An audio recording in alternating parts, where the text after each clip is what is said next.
साल हो गए। आज हर काम के पास जाएंगे, तुम कह दोगे तो चलेगा नहीं है सब। ये काम पूर्ण भी हो गए, कुछ काम प्रारंभिक। आज इतना पैसा सरकार का आ रहा है, कोई एक विकास काम दिख रहा है शहर में? काम तो मैडम हो रहे हैं, लेकिन जो भी ये हो रहा है काम, ये हो रहा है। तो ईंट मारो तो खत्म, ये है आपका काम। इसको नहीं लगवाएंगे, बिल्कुल नहीं, इसका नहीं, आपका हर काम। सड़क ऐसे उखड़ गई, चुप। सड़क तो गलती आप लोगों की है। आपने देखा, इन्हें ढाल रही हैं, डांट रही हैं कर्मचारियों को, अधिकारियों को, और अधिकारियों की घिघी बंध गई है। यह सामान्य महिला नहीं है, यह है बुलंदशहर की डीएम बी चंद्रकला, तत्कालीन डीएम। अब यह गायब हो गई हैं, इनका आता पता नहीं है, कहाँ है। सोशल मीडिया से बरसों से यह दूरी बनाई हुई हैं। एक समय ऐसा था जब एक बार यह गुड मॉर्निंग कर देती थी तो लाखों लाइक्स आ जाते थे। लोगों के खुशी का ठिकाना नहीं रहता था जब इनका वीडियो आता था। लोग देखते थे, मिलियन में इनके वीडियो जाते थे। फेसबुक अकाउंट पर यह उस समय के तत्कालीन मुख्यमंत्री अखिलेश यादव से बहुत आगे थी। अखिलेश यादव की चहेता जिलाधिकारियों में थी बी चंद्रकला। मूल रूप से आंध्र प्रदेश की निवासी और सामान्य परिवार में पली बढ़ी चंद्रकला आज सुर्खियों में नहीं है। चंद्रकला कहाँ है यह कोई बता भी नहीं रहा है। वह उत्तर प्रदेश की आईएएस अफसर थी। 2008 में उनका चयन हुआ था और इनके ऊपर खनन के मामले में अवैध पट्टे का आरोप लगा, जिन्होंने नियमों को ताक पर रख करके, हमीरपुर की जिलाधिकारी रहते हुए इन्होंने खनन के पट्टे ऐसे माफियाओं को दिए जिन लोगों ने नियमों को ताक पर रख करके यह पट्टा लिया था। और मैडम ने बगैर नियम कानून की परवाह करते हुए सारे पट्टे आवंटित कर दिए और उनका नवीनीकरण भी किया। मैडम ने आय की संपत्ति का ब्यौरा भी नहीं दिया। सारे आईएएस अफसरों से मांगा गया था संपत्ति का ब्यौरा, मैडम ने नहीं दिया। और तो और मैडम की संपत्ति 2011-12 में मात्र 10 लाख की थी, जो 2013 में 1 करोड़ हो गई। मैडम किस स्तर पर कौन सा तरीका इनके कमाने का था, यह जग जाहिर हो चुका है। बारी बारी सबकी पोल खुलेगी, जो जैसा करेगा वैसा पाएगा।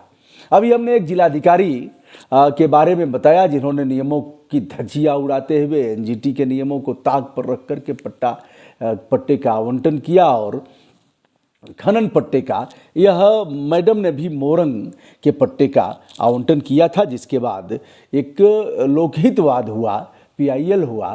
पीआईएल करने वाला कोई अमीर व्यक्ति नहीं था, सामान्य से लोग ही कोर्ट में जाते हैं और ऐसे मामलों को उठाते हैं जिस पर जांच हुई, चाहे वह चारा घोटाला हो, चाहे वह ऐसे अधिक संपत्ति के मामले के प्रकरण रहा हो। जिन नेताओं के खिलाफ अगर कोई गया है, आईएएस अधिकारियों के खिलाफ कोई गया है, तो ये सामान्य लोग हैं। ऐसे ही सामान्य एक हाईकोर्ट ने याचिका किया और उच्च न्यायालय के आदेश पर केंद्रीय अन्वेषण ब्यूरो को जांच दी गई। जांच चल रही है, 9 मन चले 2.5 कोस। ऐसे ही जांच चलती रहती है। जैसे कि जांच एक चल रही है, अखिलेश यादव के समय में आवाज़ उठाई गई कि कापियाँ लिखी गई हैं, पीसीएस जो लोग पीसीएस में सेलेक्ट हुए हैं उनकी कापियाँ किसी और ने लिखा है, गलत तरीके से उन लोगों ने पीसीएस क्वालिफाई किया है। वे आज एसडीएम हैं, थोड़े दिन में एडीएम हो जाएंगे, प्रमोशन होगा। जांच चल रही है, हुजूर भी जांच करवा रहे हैं, हुजूर ने भाषण किया था और हुजूर भी करवा रहे हैं। सब ऐसे ही एक से एक मौसेरे भाई। इसके पहले वाली लाइन में नहीं कहूँगा, आप सभी समझदार हैं। पहले पत्रों में लिखा जाता था, अंतर्देशीय और लिफाफा में पत्र जाता था। थोड़ा लिखना, ज़्यादा समझना, आप तो खुद ही समझदार हैं। बी चंद्रकला की माताजी पढ़ी लिखी नहीं थी और चौथी बार में उन्होंने आईएएस क्वालिफाई किया था और उत्तर प्रदेश कैडर में भारतीय प्रशासनिक सेवा की अफसर हो गई।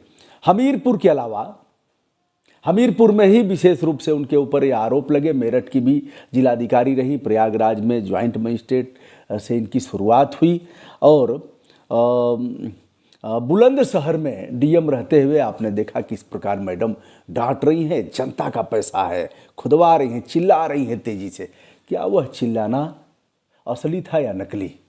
यदि असली था तो मैडम ने फिर ऐसा खेल क्यों किया? और अगर सही था तो मैडम को डट कर सीना ठोक करके इसका सामना करना चाहिए था। अखिलेश यादव के चहेते जिलाधिकारियों में शुमार बी चंद्रकला आज कहीं नहीं है। बताते चलें, उस समय इनके फेसबुक फॉलोअर्स 86 लाख से अधिक थे, तो वहीं अखिलेश यादव के 68 लाख के करीब थे, 68 लाख प्लस थे। सीएम योगी उनसे चंद्रकला से पीछे थे और एक बार अगर कोई पोस्ट आता था तो लोग उसे पढ़ते थे, देखते थे और इनके मुरीद हो चुके थे। आज भी एक दो ऐसे आईएएस हैं जिनके बारे में हमने कोई बात किया, हाई कोर्ट की बात किया कि उच्च न्यायालय ने ऐसे कहा है, तो कई लोग आए और आकर के कहे ऐसे ईमानदार के खिलाफ आवाज़ उठा रहे हैं। कल तक ढाबा वाला बाबा तो बहुत अच्छा था, बहुत अच्छा था, लोगों ने उसके लिए तरस खाया, लाखों रुपए भेज दिया और रातों रात बाबा, ढाबा वाला बाबा ऐसा हो गया कि मैंने एक वीडियो बना दिया तो फिर उससे खराब तो मेरा कोई वीडियो जिस पर किसी की टिप्पणी, अरे मैंने बाबा की बात कहा, मैंने पूछा, मैंने चाहा गौरव से भी बात करना, गौरव का नंबर नहीं मिल पाया। बहुत जगह हमने प्रयास किया कि गौरव का नंबर मिल जाए और गौरव से भी बात करें, दोनों की बात को हम लोगों के सामने रखें। लेकिन बाबा, ढाबा वाले बाबा ने कोई शेरो शायरी सुना दिया। अब भैया ब्रजभूषण दुबे जाएंगे कहाँ? अब शुरू हो गया। आपसे यह उम्मीद नहीं थी, आपको मैं बहुत मानता था, आपका वीडियो देखता था, चलिए लाइक करता हूँ और आपका मैं अब आज से आपका वीडियो नहीं देखूंगा। अरे भैया कौन सा अपराध कर दिया? कल तक तो हाथों हाथ लिए थे ढाबा वाले बाबा को और ऐसा क्या आ गया कि बाबा रातों रात आपने आसमान पर चढ़ाया और फिर ऐसा पटका कि बाबा का ढाबा अब चल नहीं रहा है। चलिए, मैडम की आवाज़ पर छापा मारा गया। मैडम उस समय नहीं थी और मैडम इस समय कहाँ है किसी को अता पता नहीं है। फेसबुक अकाउंट इनका देखेंगे तो उस पर भी कहीं नहीं है मैडम। दहाड़ने वाली मैडम, बुलंदशहर में बुलंदियों के साथ आवाज़ बुलंद करने वाली मैडम बी चंद्रकला। ऐसे मैं यह नहीं कहता कि ठीक है कोर्ट करेगा, क्या होगा मुझे नहीं पता, लेकिन अगर कहीं कुछ है ऐसा तो टोका टाकी करना चाहिए। मैं तो भैया करता रहता हूँ और ये लोग भी खोजते हैं कि कहाँ मिल जाए, तो मेरा कोई कुछ ऐसा नहीं है। अगर खोजेंगे तो खोज ही लेंगे और खोजेंगे तो मैं भी खोजूंगा, क्योंकि मेरा तो कोई इस तरह से कमजोरी हमारी नहीं है, लेकिन इनकी कमजोरी मिल जाएगी। अगर दसियों जगह आपने जमीन लिया है, आपने मकान बनाया है, तो आपका भी जोड़ा जाएगा कि आपकी आय की संपत्ति क्या है। भैया मेरा तो सीधा सीधा है जो आ रहा है अकाउंट में, तो फेसबुक जितना दे रहा है आप जोड़ लेंगे, जो दे रहा है यूट्यूब जितना दे रहा है तो उसके आधार पर है। अब आपका वेतन और अन्य सुविधाएं जोड़ी जाएंगी और यह जोड़ करके देखा जाएगा कि इतना पैसा। भैया अगर मैडम 1 करोड़ रुपया आपका 1 साल में हो जा रहा है, इतनी संपत्ति बढ़ रही है, तो संपत्ति आई कहाँ से?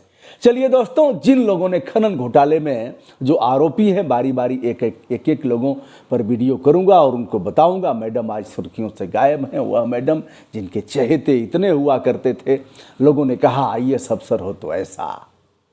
अनुसूचित जाति से बिलोंग करने वाली मैडम, आरक्षण का भी इनको लाभ मिला था और मैडम यह जाति से नहीं देखा जाना चाहिए, वो आईएएस अफसर थी। लेकिन मैडम अगर आप सही हैं तो सीना ठोक करके फिर से आइए सोशल साइट्स पर और बताइए लोगों को, अपना पक्ष रखिए। और यदि आप सचमुच उस कृत्य में शामिल हैं तो फिर जो कर रही हैं वही करेंगी, फिर तो आदमी फेस नहीं करेगा, उसकी औकात नहीं है कि सीना ठोक करके जनता के बीच आएगा।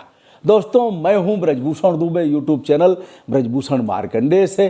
टोका टाकी करना हमारा धर्म है और हमारा यह कर्तव्य है कि हम आवाज़ उठाते रहेंगे। यदि हम आवाज़ नहीं उठाएंगे और ऐसे ही सर्टिफिकेट देते रहेंगे, हाथ पे हाथ रख करके बैठे रहेंगे, तो मालिक का जो धर्म है, हम देश के मालिक हैं, देश की मालिक जनता है। जनता अगर खामोश हो जाएगी, जनता यदि सुसुप्त होगी, जनता यदि यह कहेगी भैया हमसे क्या मतलब और जो हो रहा है भैया चलने दीजिए, हम क्या कर सकते हैं, उस दिन देश का दुर्भाग्य, उससे बड़ा और कुछ नहीं हो सकता। विनम्रता के साथ हमारा नमस्कार स्वीकार करिए। बहुत बहुत धन्यवाद।